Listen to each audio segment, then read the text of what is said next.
Meanwhile, members of Congress will help craft the next move that should be taken by the government in relation to the arbitral tribunal's ruling. Presumptive House Speaker Pantaleon Alvarez says they will study the ruling thoroughly. More of this report from Jervis Manahan.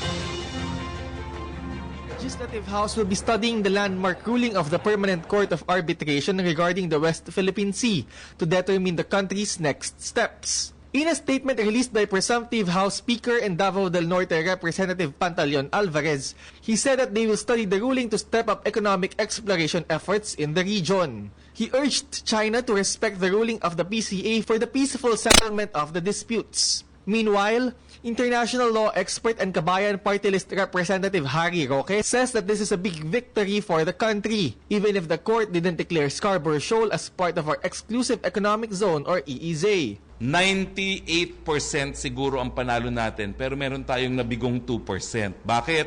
Kasi hindi sinabi ng tribunal na itong Scarborough ay kaparte ng EEZ ng Pilipinas. Bakit ganito?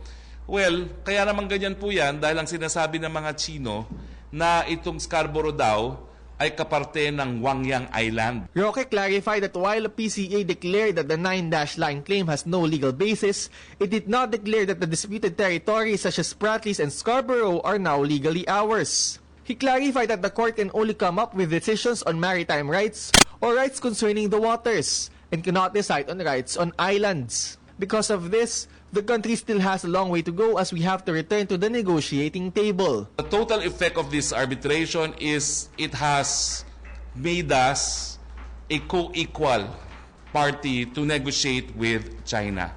Dati-rati kasi bago itong desisyon nito, bakit naman tayo papayag sa bilateral negotiation ay ganung merong baril sa ating ulo, no? Tingin ko itong desisyon nito, tinanggal yung baril na yan. He suggests that we come up with a declaration proclaiming Spratlys and Scarborough as maritime reserves. Para naman mapangalagaan yung tanging yaman ng area at ng kalikasan. Take note that the decision was also an environmental decision. The tribunal was very clear that China violated environmental law when its fishermen were caught in possession of protected species. No? Roque also commended the response of Foreign Affairs Secretary Perfecto Yasay, which was heavily criticized in social media for seemingly lack of enthusiasm. Meanwhile, Bayan Muna Representative Carlos Zarate said that President Duterte should continue the country's diplomatic moves to strengthen our position against China. Jervis Manahan, PTV News. Ako po si Cathy San Gabriel. Subscribe na sa PTV YouTube channel. I-click lang po ang subscribe button.